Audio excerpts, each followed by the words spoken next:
all the videos on Hello, YouTube. Ogallala Aquifer. Hello, Great American Desert.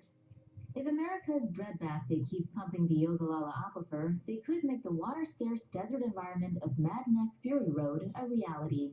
The Ogallala Aquifer is a massive groundwater reservoir entering parts of Colorado, Kansas, Nebraska, Texas, New Mexico, Oklahoma, Wyoming, and South Dakota. There is no shared agreement between the states on how to use it. The Denver Post examined federal data on the aquifer and found that it shrank at double the rate over the last 6 years compared with the last 60. The water loss has impacted those living in rural areas. One resident told the Denver Post that he doesn't know if he'll get water when he turns on the faucet. Many streams and rivers linked to the aquifer have dried up, and more are expected to do so if nothing changes. Various species of fish, including the catfish, are also disappearing. The Denver Post reports that even if farmers in the 8 states drastically reduce their pumping, it takes centuries for the planet to renew the aquifer.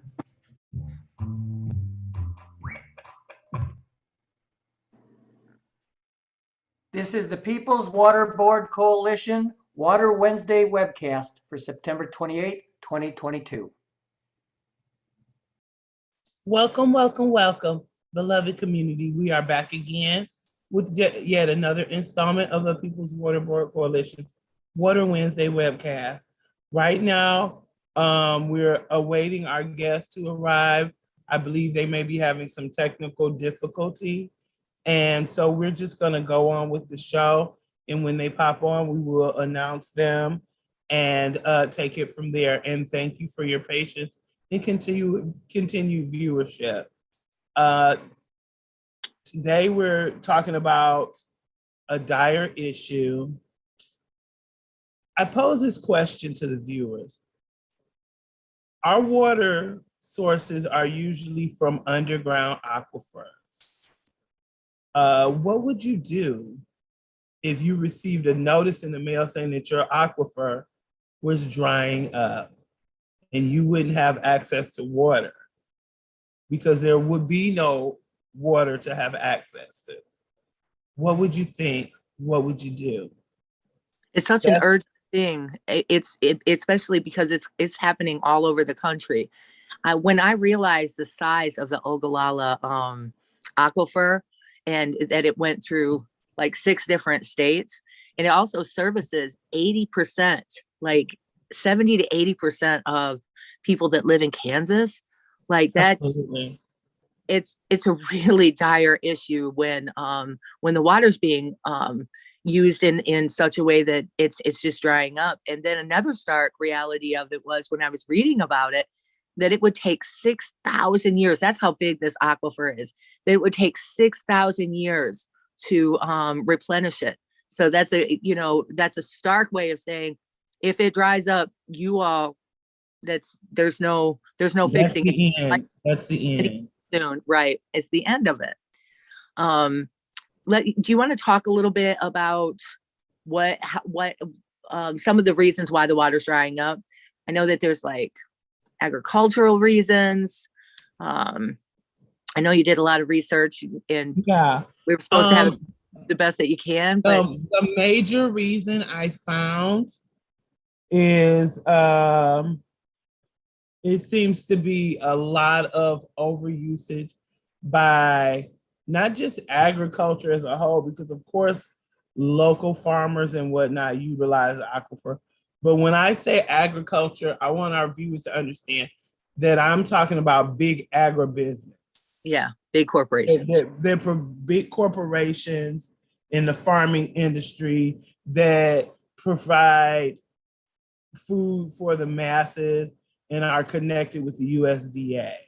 Not your local farmer that just may have a local dairy and he needs water, or he may sell his stuff at the local farmer's market. I'm talking about big corporations. And that falls right into the scenario that seems to be happening across this world, which is capitalism. The big corporations always think they can come in, take whatever resources are in an area, utilize them, use them up, and pay no consequences or have no responsibility held, and offer very little reciprocity at that. Mm-hmm. And those, I mean, honestly, it's a food shortage at that point too, for all of us. Like it's a problem for the whole country because 40% of like milk and food and beef and things like that come from that area. Yeah. And corn and all of those things, they come from that area. So it's not just, a problem for Kansas and the surrounding areas. It goes, the aquifer is huge. It goes all the way down to Texas, to like the Texas. It's huge. It encompasses like 6 different states. Yeah. But that's so it's a huge problem for everybody. We're all going to be in trouble because we're going to have food shortages because of it too. That's And that's so ironic that you say that, because I think when we think of water a lot of times and water sources, if it isn't directly related to being in water, like people automatically think, oh, if a water source dries up, we won't have fish. Yeah. But nobody ever thinks about grains. A lot of people don't think about the fact of how it affects grains, fruits, vegetables, or Right. even our meat supply, because these animals that are raised on these big farms to provide meat sources, they have to have drinking water as well.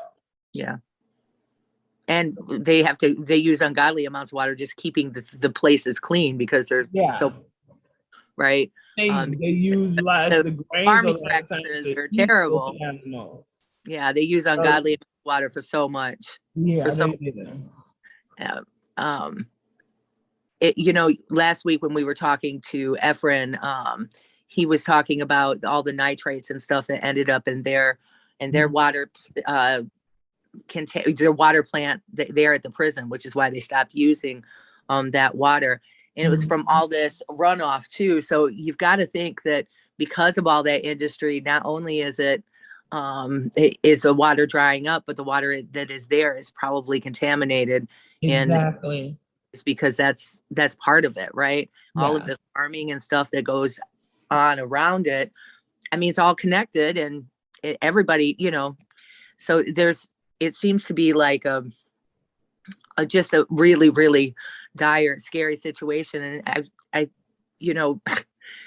think that people do need to start thinking about what it would be like if they woke up and their entire aquifer and all of their neighbors, all of their surrounding communities didn't have access to water.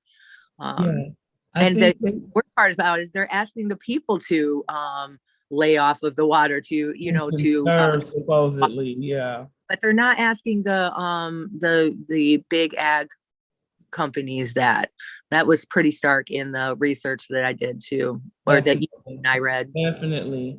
And that was really just shocking because, it's so easily correlates to so many other things outside of the realm of water, because I even see that with other types of issues that we have, like the war economy, and you look at it and you think they could take literally a fifth or an eighth of the war economy and eradicate hunger, period.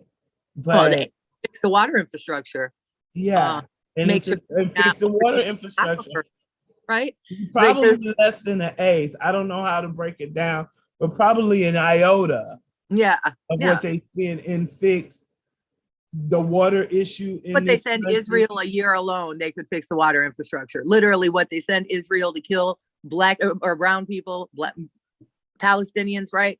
Yeah. Just what they send Israel to kill Palestinians. They could fix our water infrastructure. There's a lot of ways that they could do it. They just don't. And that way, if we were fixing water infrastructure, we could figure out ways to work with the aquifers throughout the nation and make sure that we're not drying them up. And then we could look at ways that, that we could look at ways that we could work with the earth and the water that's left on the earth, right? With ways to protect it. That's vitally important to look at what you just said, especially since we have the guidance, especially here in our water work, of having the benefit of having a relationship with so many indigenous folk that teach us how to be in harmony with the earth. And that the earth and the water itself is a living, breathing entity. It's a life force. And I think so many people, it's kind of like you develop this mentality of you're so used to it being there that you don't think it will not be there. Yeah. You know, and, you know, being that having been a directly impacted resident such as yourself that's had a issue where we've had to live without water, we understand that it's not going to always be there. It's not that cut and dry. We would hope it would. And in an ideal world, that would be perfect, but it's not a reality. And we realize that. And we have to take steps as residents, as community, as parents, as simply as human beings to ensure that everyone, not just that are here now, but people to come for generations have safe, clean, accessible water that is affordable for them to have access to. Right. That is a vital, vital importance. So many things depend on water. Right. I mean, even if you look back at what we were just saying about the military industrial complex, right? The way that they pollute and contaminate water all over the world, and look at the PFAS epidemic. That people are sitting all over the world because of that, because of the military industrial complex poisoning water without water. People are sitting all over the world without water, because of that. And it's absolutely heartbreaking. Yeah. I remember when we were doing the gathering the film series for World Water Day. And like literally we were finding films from all over the world, like African continent, Asian continents. We were talking about it. We had a video, I remember distinctly, from India, from Lagos, Nigeria, from Bangladesh, all these different places. And these are all different cultures. They have different, industries in their country. But the one thing they all had in common was that there was an issue with lack of access to water and clean, safe water. And it usually was in communities where the people were the most vulnerable. Yeah. And then when the aquifer does dry up, are they going to be talking like the government in Arizona, like, let's just run a pipe from the Great Lakes all the way to Arizona? Yeah. The new pipeline about it, don't have any, like, the powers that be and the powers that know that this is happening, they don't have any really good idea on how to rectify it or make it right. It basically is like, oh, we drain this aquifer. Let's run a pipe and drain their aquifer. Let's run a pipe and drain their lake. It just goes on and on and on. Right. And it's never a sense of how can we prevent this from happening. Right. Because they're so busy doing. Of course, to have water. We want the people in Arizona, of course, to have water. But I do worry about what it looks like to run pipes from the Great Lakes to all these places that doesn't have water, right? And that's really their, and which is why we came up with the Great Lakes water contract, because exactly. We can't do that to the same exact thing to the Great Lakes. We can't do that. That's why we fight the pipelines and stuff that run through it, because it's so precious.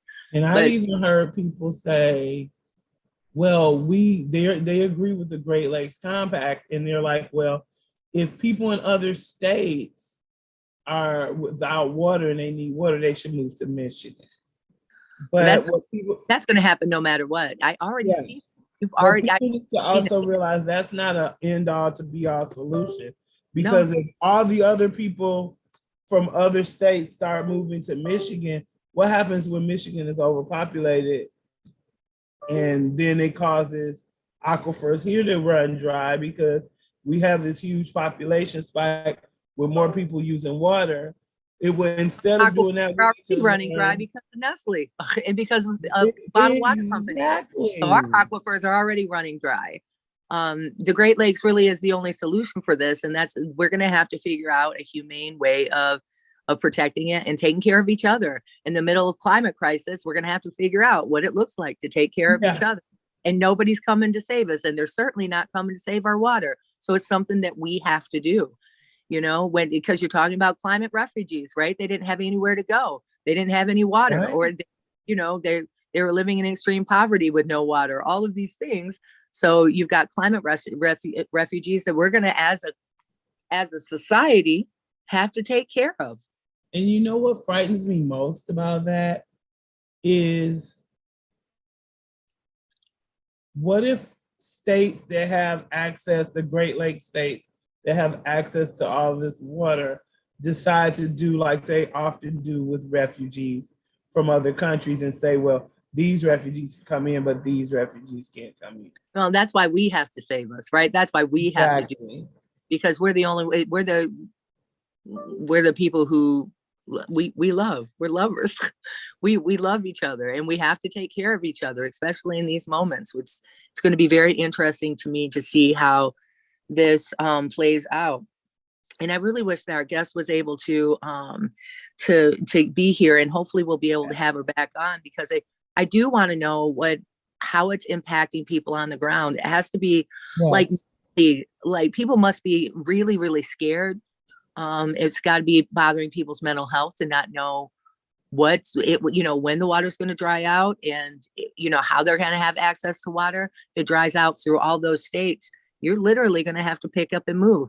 If, just like Alice Jennings said, if you get your water shut off at your house, you're going to leave that house if you can't get the water turned back on. And the thing is with this, they're going to be uprooted tremendously, because it's not like, oh, well, I'm just moving from one neighborhood to another neighborhood, or even another state that's in that general area. You may have to pick up and move across the country. Right.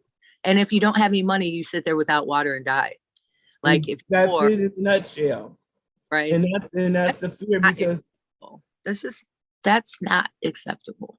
So many people live in poverty now, even more than ever, especially due to the pandemic. Like, there has to be another recourse for these communities. We can't sit by idly as human beings, not even as water warriors, but just as human beings, and watch other human beings die and suffer. Something that was completely avoidable.